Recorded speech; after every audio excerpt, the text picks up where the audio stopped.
आपका प्रश्न बहुत उत्तम है, बहुत अच्छा है कि इंसान बुरे कर्म करता ही क्यों है।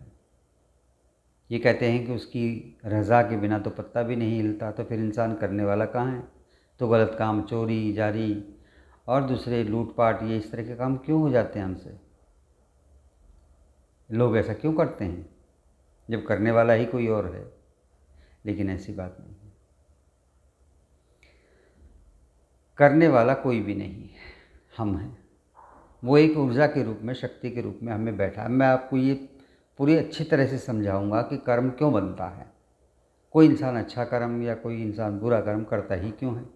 देखिए, शरीर जो है वो आखिरी पड़ाव है जहाँ से कर्म होता है। हाथ से आपने किसी को उंगली दिखाई, धमकाया या किसी को थप्पड़ मार दिया, पैर से आप चलकर मंदिर तक गए, ये अंग जितने भी काम करते हैं ये अपने आप नहीं करते, ये तो गुलाम हैं। किसके गुलाम हैं? थोड़ा पीछे हटोगे तो पता चलेगा कि जो शरीर ने काम किया वो उत्पन्न कहाँ से हुआ, किसने करवाया? दिमाग ने। दिमाग ने क्यों करवाया? क्योंकि दिमाग में एक विचार आया कि ऐसा कर लिया जाए।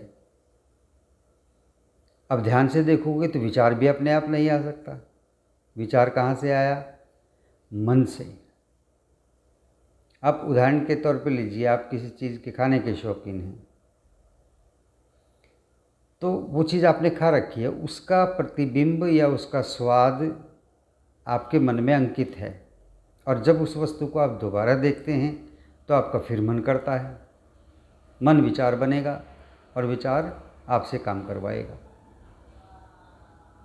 मानो आपने रसगुल्ले खा रखे हैं, रसगुल्ले का स्वाद आपके अंकित है, आपके अंदर फीड है, कंप्यूटर की तरह से, जैसे कंप्यूटर की रैम में होता है सब। दोबारा आपको रसगुल्ला दिखाई देगा। देखा किसने? आँख ने। स्वाद किसको दे दिया? जीभ को। जीभ को दिया तो मन में आया, अच्छा ये तो वही चीज़ है जो मैंने पहले खाई थी, इसमें तो स्वाद होता है। विचार बना, विचार बन गया तो आसपास जो भी जहाँ आपको दिखाई दिया दुकान पे, आप दुकान पे जाएंगे और कहेंगे मुझे तो भाई 1 प्लेट ये चीज़ दे दो। तो शरीर ने जो काम किया, कहाँ से? विचार बना, विचार ने शरीर से काम करवाया। विचार कहाँ से आया? मन से आया। अब ये मन क्या है? मन है हमारी अब तक की ज़िंदगी जो भी हमने जी है उसका संचित कर्मों का रूप है। जब व्यक्ति कोई भी विचार बनाता है, कोई भी बात कहता है, कहीं भी जाता है, किसी से मिलता है या किसी का अपमान करता है, उन सब के पीछे मन का बहुत बड़ा हाथ है। अब मन बना कैसे है? जिस दिन हमने जन्म लिया था तब से लेकर जब हमने उम्र संभाली, बचपन में अपना मान सम्मान अपमान जैसी कोई चीज़ नहीं होती थी। किसी बच्चे से एक लड़ाई भी होगी तो दूसरे दिन फिर गले मिलते थे, खेलते थे, फिर झगड़ा हो जाता, भाई बहन का आपस में झगड़ा हो जाए किसी बात पर। ये बचपन था। बचपन के बाद अहंकार पैदा होने लगता है। मैं किस जाति से हूँ, मेरे पास, मेरे माता पिता के पास पैसा कितना है, हमारी गाड़ी कौन सी है, और हमारा मकान उनके मकान से बड़ा है, वो इस गांव में रहते हैं, हम तो शहर में रहते हैं। ये सब मन के विषय हैं। इन सब ने अदृश्य रूप से, कहा कुछ नहीं, लेकिन इन्होंने आपके मन को तैयार किया है। आप जब भी कोई बात करेंगे, दूसरे से व्यवहार करेंगे, तो ये खड़े रहेंगे तैयार वहाँ पर और आपसे कर्म करवाएंगे। क्यों? क्योंकि ये चीज़ें इंसान को बल देती हैं, अहंकार को बढ़ाती हैं और उसके अनुसार ही वो निर्णय करता है। जैसे गरीब आदमी है जिसके पास कोई साधन नहीं, आपने उसको धमका भी दिया किसी बात पे, भाग यहाँ से, तो वो चला जाएगा। क्यों? क्योंकि उसका मन ये जानता है कि भाई उसके पास पैसा भी नहीं है, उसके पास तो कोई साधन भी नहीं है, अच्छी नौकरी भी नहीं है, कपड़े भी फटे हाल हैं। वो जानता है खुद को, आपकी सुन के चला जाएगा। लेकिन आपको कोई ऐसा कहे तो आप प्रति उत्तर देंगे, अगले सामने वाले का भी अपमान शायद कर सकते हैं। क्यों? क्योंकि आपका मन कहता है कि ये चीज़ें तो, इन चीज़ों से तो ऊपर हूँ मैं तो। अब एक ब्राह्मण है समाज के अंदर, वो अपने आप को श्रेष्ठ मानता है जन्म से कि मैं श्रेष्ठ हूँ। ये क्या है? ये उसका मन है।